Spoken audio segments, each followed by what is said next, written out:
kantor pos kita atau bahasanya apa, tapi nanti paskotnya pakai koperasinya Mbak Ema itu koperasi Halida agar biaya lebih efektif, lebih efisien dan murah.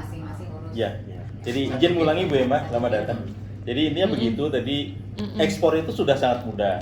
Indonesia itu sudah mudah ekspor, apapun barangnya, asal tidak dilarang dan tidak ada larangan, ada batasan. Nah, kemudian pada ekspor kalau bicara UMKM ataupun barangnya itu tadi ada satu koperasi lah gitu ya, yang menjadi konsolidator barang itu. Dari A berapa, dari B berapa, terus tujuan perjalanannya kemana, ini ke Malaysia, ke Hong Kong, ke itu dijadikan. Tapi kalau masing-masing pihak mengirim, tentu akan jadi mahal. Nah, caranya adalah bulky kirim dari sini sampai di tujuan dipecah sesuai dengan tujuan ke masing-masing penerima. Betul. Kalau bahasa kargo konsolidasi. Ya, konsorsium. Kalau itu urusan pajak. Yang perlu ada fungsinya Dewan Penasehat itu ya. Yang perlu dipastikan adalah bahwa Mas Tekat, bahwa kita sudah ada 15.000 titik se-Indonesia untuk mengumpulkan itu yang nanti tinggal masuk. Ini kita punya gudang di-manage sama beliau, UMKM. sama laporannya ke pusatnya ke Mbak Ema. Jadi kayak aku nih dari UMKM Lumbung, ini ke JNE terus nanti di-report oleh koperasi gitu kan ya. Nanti Jadi untuk kerja ini. aplikasi tambah luar biasa. Insya Allah. jadi caranya begitu, harus ada, apalagi di Turki atau udah ada Sudah, sendiri. Jadi sudah. dari sini katakanlah ada sekali kirim 50 package gitu kan. Iya. 50 package berarti kalau masuk satu package 2 kilo berarti udah 100 kilo. Itu lebih murah daripada masing-masing 2 kilo kan, semacam itu. Nah, pengirim di sini koperasi yang di bawah Ibu Ema, kemudian di sana penerimanya siapa? OPPI Turki atau apa namanya? Ya. Satu tujuan. Lumbung Turki. Begitu selesai dari urusan pabean di Turki, maka inilah tugas yang Distribusi. didistribusikan. Tapi kalau masing-masing menerima juga datang sini, ya costly juga. Ya, costly. Gitu. Jadi ketika bicara pengiriman itu harus benar end to end. Jadi tidak bisa dari kok pengiriman ke Surabaya kok mahal ya? Padahal kan juga perlu tenaga ngambil segala macamnya itu. Di sana juga demikian Bapak Ibu. Apalagi yang internasional kita nggak bisa kontrol kan? Kita nggak tahu jaraknya berapa gitu. Tapi intinya adalah bahwa konsolidasi kiriman itu akan berpotensi meringankan harga per kilonya.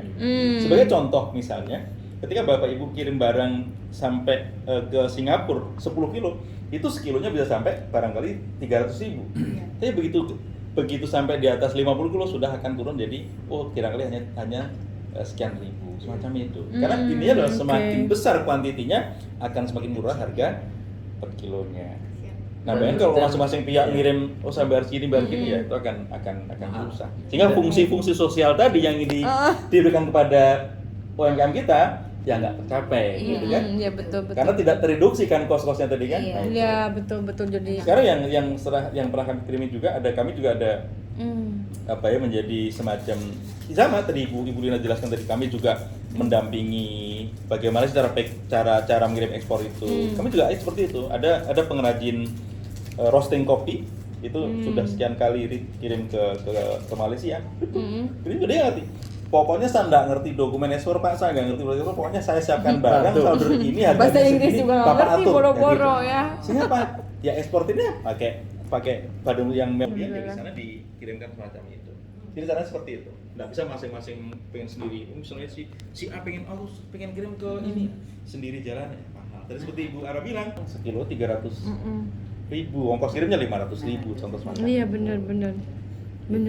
Yaitu beberapa tip ataupun triks untuk efektif dan efisiennya biaya logistik seperti itu. Jadi tadi sudah sampaikan oleh Pak Tekat bahwa beberapa poin yang harus kita usahakan adalah tadi ya, edukasi ke para UMKM kita agar paham dan mengerti bagaimana proses pengiriman ekspor sehingga barang itu memang diterima ya di sananya.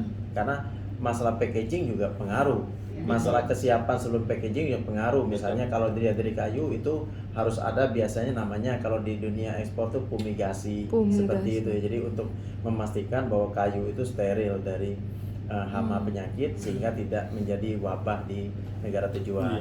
Nah tadi juga mungkin Pak Karno lupa menambahkan, kalaupun misalnya nanti penerimanya di destinasi itu adalah dalam jumlah yang masif juga banyak seperti itu.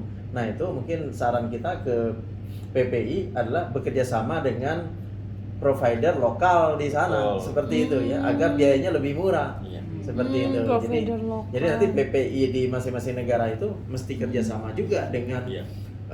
freighter Satu penerima di ataupun sana. kurir lokal ya untuk distribusi, misalnya seperti di Indonesia kan, barangnya kan masuknya di Jakarta. Lalu bagaimana kalau ternyata si bayarnya alamatnya di Bandung? Ya kan seperti itu ya. Kalau kita cas langsung dari luar, itu biayanya luar biasa, berlipat, Iya. karena mereka pun nggak punya jaringan di Bandung. Tapi begitu kita, nanti kita tinggal kerjasama dengan lokal company, paling biayanya 10.000 Oh. kirim dari Jakarta Kayak ke Bandung. royalti lah gitu. Tapi kalau kita deal sama misalnya freighter di Turki sana, itu biayanya bisa 100 ribuan, Iya. bahkan Oh. lebih. Seperti itu. Ya, untuk biaya distribusi dari Jakarta ke Bandung saja. Sama seperti yang kita lakukan juga. Mungkin misalnya harus distribusi dari Turki ke negara ke kota-kotanya yang ada di sana, ya. Ke apalagi misalnya sampai ke Kapadokia Kapadokia, nih. Betul. Kalau kita Agak kirim jauh terus berapa lagi. biayanya? Iya. Tapi kalau kita, 2,5 ya 2,5 jam. Tapi Mm-mm. kalau kita bicara dengan lokal kurir Turki sana, mereka Iya, sudah iya, dengan betul. mudah dan murah sekali untuk Iya. deliver dari Turki ke Kapadokia misalnya seperti itu. Ini contoh ini kan Baik. kadang saya juga jadi di diskusi di ekspor import tapi di bawah binaan OKOC ya. Ini contoh nih. Put produk Indonesia mulai tempe kering, rendang, rempeyek dan lain-lain di Singapura ini udah masuk. Alhamdulillah. Ini Kita pun udah banyak permintaan Sudah, tapi sudah, belum sudah. belum mikir gimana nih gitu ngirimnya. Iya. ya, nggak ada masalah, nggak ada masalah. Perlu packingnya yang khusus. Karena tadi Packingnya Pak khusus ya. Pak Jenderal tadi bilang kalau barang itu nggak di packing proper ketika masuk air area itu memang X-ray barang agar proper ketika masuk pesawat tidak merusak pesawat. Iya. Safety, security gitu kan. Nah kalau nggak di packing bener masuk ke X-ray-nya Pecah. Pak Jenderal recheck duluan gitu. Bukan Pak Jenderal recheck tapi regulasi yang mengatur itu gitu loh. Nah hal-hal begini kalau tidak disampaikan dengan proper kepada yang memang mengerti kesannya wah aku kirim barang susah mati rek kan gitu. Udah Iya. bilang gitu kan padahal sebenarnya bukan susah tapi kita tidak Tidak tidak mengikuti. berusaha membiasakan Iya, diri tidak untuk mengikuti patuh pada aturan. regulasi yang ada. Iya, Itu iya. yang terpenting. Nah, memang yang salah satu apa sekali lagi mengangkat citra UMKM Indonesia untuk go internasional di situ tantangan terberat itu. Kami merasakan betul itu. Tapi Dan sekarang pastinya gampang sudah gampang itu ya. capek, gampang Iya. ini gitu. Tapi kalau kita tidak mendampingi serius ya. Iya, betul, begitu. betul. Jadi memang harus ada yang jiwa sosial, ada yang memang mau mendengar mengikuti prosedur gitu. Tapi begitu merasakan ikut prosedur ternyata enak juga ya gitu. Alhamdulillah. Itu contohnya semacam itu kan. Iya betul. Jadi memang pertamanya itu yang harus ada entry Iya, point-nya entry gitu point. ya, seperti itu. Ya. Gitu. Kalau bahasa Jawanya itu kalau door to door pintu sana, karena satu orang harusnya bisa membawa 50 kilo, ini Tapi cuma ini bawa bisa bawa- sekilo, jadi sekilo sama 50 50 kilo Sama itu yang harganya. bikin mahal. Nah kalau 50 kilo bisa dibawa tadi door to door itu agak murah tadi. Ya. Nah makanya dikumpulkan sama koperasi Koperasi. kita. Kalau bisa pot to pot, nah, gitu yang agak besar nanti kita bisa kan pot to pot juga bisa, Bisa, kan? bisa. Artinya di negara sana itu sudah kerjasama tadi yang kata Mas Samsul, Mas Farok. Bisa. Artinya nanti ada kemudahan karena pot to pot, sehingga pot to pot kan ada persyaratan kalau kita pakai muatan khusus pesawat sekilonya sekian, 1 ton sekian. Kalau satu pesawat khusus untuk kargo, kalau pot to pot itu Iya. lebih murah gitu karena segitu BBM-nya segitu, tapi kalau pot to pot itu gitu.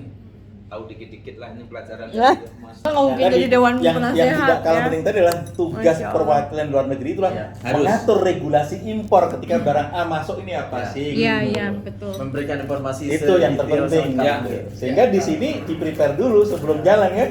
Iya iya Ya, iya. nanti kan tinggal dibuatkan aturan yang ada di masing-masing negara itu. Iya, Saja, betul. nanti kan kita Betul, buatkan. Iya. Betul. Itu yang harus Itu yang dicari. Yang paling sulit sih memang Australia sama Eropa. Oh, Ya. Australia itu Pak, mohon maaf.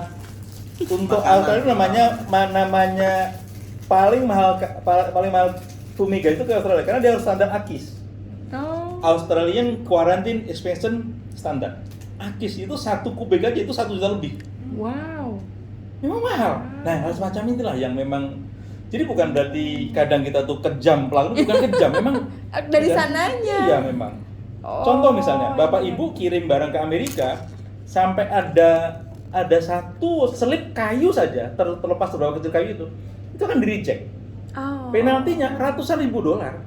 Oke. Padahal cuma Jadi kayu packing kayu, packagingnya. packing kayu masuk ke Eropa, ke Amerika yang tidak standar ISPM 15 dengan cap label itu selesai sudah.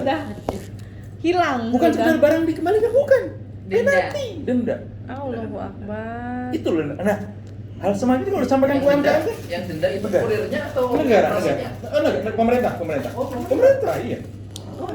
Nah, hal semacam ini kalau disampaikan ke UMKM kan, terus Stres. aku rasa Stres. mumet, apa kan gitu? Itu loh Makanya. semacam itu. Berarti ini mah kita bahas internal dulu di penyampaian Ya, ke UMKM-nya itu lebih Jadi ke harus ke apa ya Bukan disederhanakan. UMKM saja, kita Ya. waktu awal-awal kita sedang jayanya udang. Udang itu paling top dari Kaltara. Cool story di sana itu 15. Itu karena perang dagang, Jaga. makanan itu dikasih murah kita sama mereka. Ternyata makanan itu begitu dimakan udang itu masuk MR itu tit. Oh. Akhirnya udang Indonesia semua nggak bisa. Aduh. Gagal. Aduh. Itulah Makassar. Kita kan orang Makassar kan ada di Tarakan. Mm. Langsung pingsan itu kan. Nah, itu salah satu. Jadi bukan hanya UMKM aja. Ini untuk Peternak, dan pabrikasi ya, juga. pabrikasi juga. Karena kita sebagai pelaku itu gitu kan. Industri ya Mm-mm. juga sama.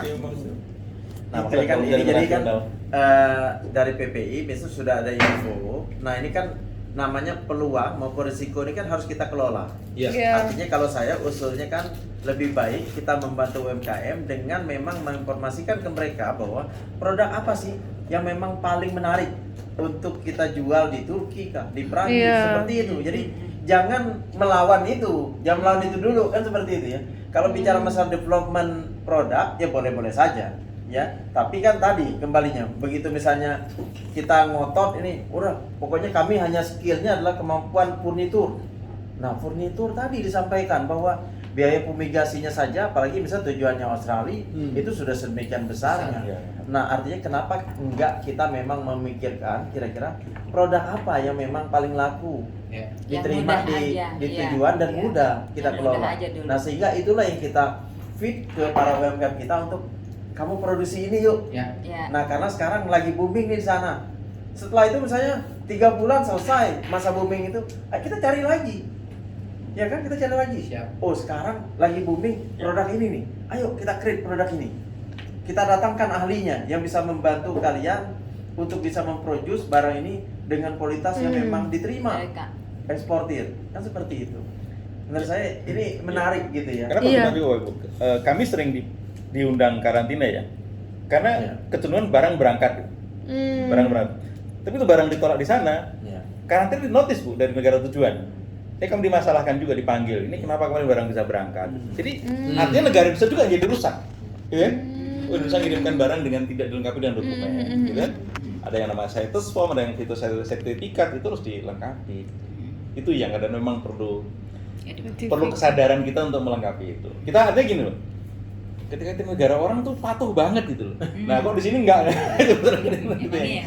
Karena ada unsur Betul. mandatori yang harus diikuti gitu. Berarti mulai Nah, tugas dari kita, kami-kami komposisi yang- ingredient juga, Betul. terus kalau bisa yang harus yang bisa 1 tahun ya kan, 6 tahun, kalau enggak 6 bulan juga takutnya ada masa-masa itu ya. Anggap ya sebulan tadi, distribusi. kecuali kalau memang dengan sebuah kondisi tertentu, kemudian dari koperasi X katakanlah mempunyai bisa mendapatkan exception dari negara, ya fine saja gitu kan, bisa saja kan. Karena ini barang UMKM, ini untuk barang ini berangkatkan saja, boleh saja. Tapi untuk mencapai itu kan juga masuk iya. jadi capek juga kan. Iya, iya. Kan gitu loh. Tapi lain halnya kalau koperasi sudah siap, oke mau ekspor ini, oh jalan, gitu kan semacam itu. Iya, Jadi betul. konsep tadi di NIB koperasi dicek kan OS-nya bisa ini seperti itu. NIB-nya harus bisa yang ekspor impor. NIB memang gampang kan Kak ya? Atau Kalau NIB untuk Harida sendiri untuk ekspor impor sepertinya sudah ada. Nah, fine lah. Alhamdulillah. Nggak masalah. Untuk yang ekspor Pak. Kebijakan untuk yang impor kira-kira kita kan nanti suka ada barang saya dari Turki, dari sini kita dari Turki. Nah dari Turki kirim balik ke Indonesia, penerimaannya itu seperti apa kebijakannya nanti? Kalau koperasinya memang sudah ada izin impor nggak ada masalah, bisa juga. Nah, impor lebih, iya semua negara begitu Ibu. Ekspor pasti dipermudah. Impor itu ada namanya pengetatan, larangan dan pembatasan. Ya, kalau dalam istilahnya control item. Itu bisa cek tadi kembali, semua barang itu kan ada kodenya.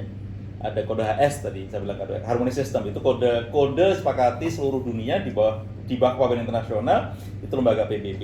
Jadi ketika barangnya adalah barang 6404 itu sepatu. Nanti dicek aja persyaratannya apa sih?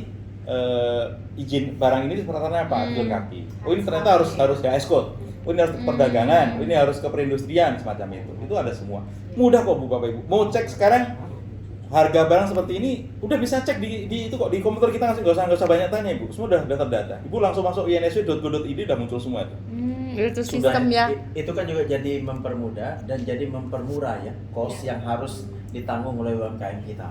Nah, Jika dari koperasi tadi misalnya sudah punya izin khusus untuk satu item, misalnya untuk rendang udah punya izin ekspornya untuk rendang, itu bisa dipakai untuk. Jadi apa satu UMKM kan banyak, apakah harus NIB masing-masing UMKM atau satu koperasi mewakili ya? Iya betul. Jadi mereka mah cukup PIRT sama NIB itu. Itu kalau PIRT kan by product. By Kalau product. PIRT by product. Berarti Kalau dia ekspornya nggak kayak gitu. Jadi Ekspor nggak mikirin udah PIRT. ini aja ya. PIRT kan produknya Iya, ya. iya, ini Karena di aja. luar juga begitu, minimal ada urusan itu. Kalau ekspor urusan ekspor itu kan bagaimana bisa selesai di urusan kepabeanan Iya, kan gitu. iya. Itu kan itunya kan gitu. Kalau impor Jadi ya kan jadi nggak- harus ada berizin Betul. apalagi ya? Enggak, oke. Jadi ekspor yang penting perizinannya dilengkapi. Jadi sekarang sudah mudah bisa dicek semua bahwa ini kok. Izinnya apa gitu. Oke. Bisa Ibu? Bisa, insya Allah. Ya.